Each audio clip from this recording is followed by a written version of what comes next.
ഈശ്വംസിഹായിക്ക് സ്തുതിയായിരിക്കട്ടെ. വിശുദ്ധ യോഹന്നാൻ്റെ സുവിശേഷം 5-ാമത്തെ അധ്യായം 19 മുതൽ 23 വരെയുള്ള തിരുവചന ഭാഗമാണ് നാം ഇന്ന് ധ്യാന വിഷയമാക്കുന്നത്.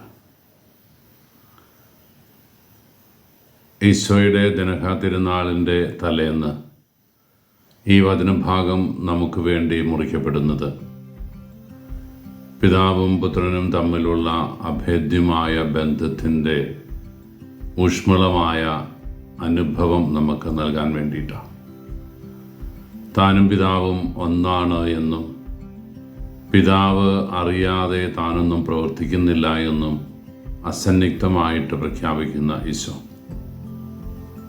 പറഞ്ഞു വെച്ചു, പുത്രനെ ആദരിക്കുന്നു എന്ന് പറയുകയും പിതാവിനെ ആദരിക്കാതിരിക്കുകയും ചെയ്യുക എന്നത് ഒരു സാധ്യത പോലുമല്ല. പുത്രനെ ആദരിക്കാത്തവൻ പിതാവിനെ ആദരിക്കുന്നില്ല. വ്യക്തതയോടെ കൃത്യതയോടെ പറഞ്ഞു വെക്കുകയാണ്.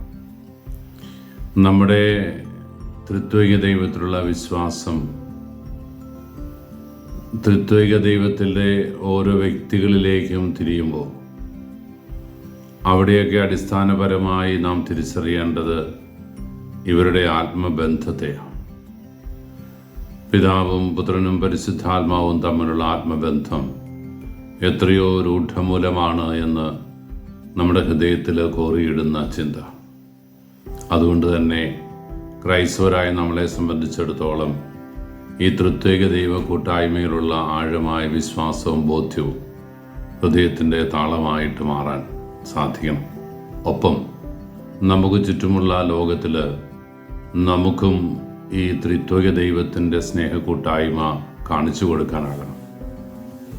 കുടുംബത്തിലെ മാതാപിതാക്കളും മക്കളും തമ്മിലുള്ള ഇഴയെടുപ്പം, ഭാര്യയും ഭർത്താവും തമ്മിലുള്ള ആത്മബന്ധം, മാതാപിതാക്കളും മക്കളും തമ്മിലുള്ള ബന്ധം, ഈ തലങ്ങളിലെല്ലാം ഈ ഹൃദ്യമായ ആത്മാർത്ഥമായ ഒരു ബന്ധത്തിൻ്റെ സാധ്യത ഈശോ ചൂണ്ടിക്കാണിക്കുകയാണ്. മറ്റുള്ളവർക്ക് മാതൃകയായി തീരേണ്ടതും ഈ ഒരു ബന്ധമാണ്. നമ്മുടെ ആത്മബന്ധം ത്രിത്വൈക ദൈവത്തിൻ്റെ ബന്ധമാണ് എന്ന് ജനം മനസ്സിലാക്കുമ്പോൾ അവരൊക്കെ ക്രിസ്തു മാർഗത്തിൽ ചരിക്കുന്നവരായി മാറും.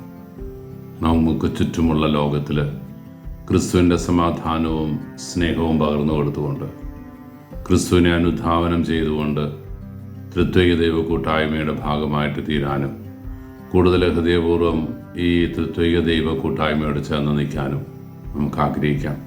ഈശോ നമ്മളെല്ലാവരെയും അനുഗ്രഹിക്കട്ടെ. കർത്താവ് ശംസിഹായുടെ കൃപയും പിതാവായ ദൈവത്തിൻ്റെ സ്നേഹവും പരിശുദ്ധാരൂപിയുടെ സഹവാസവും നാം എല്ലാവരും കൂടി ഉണ്ടായിരിക്കട്ടെ, ഇപ്പോഴും എപ്പോഴും എന്നേക്കും.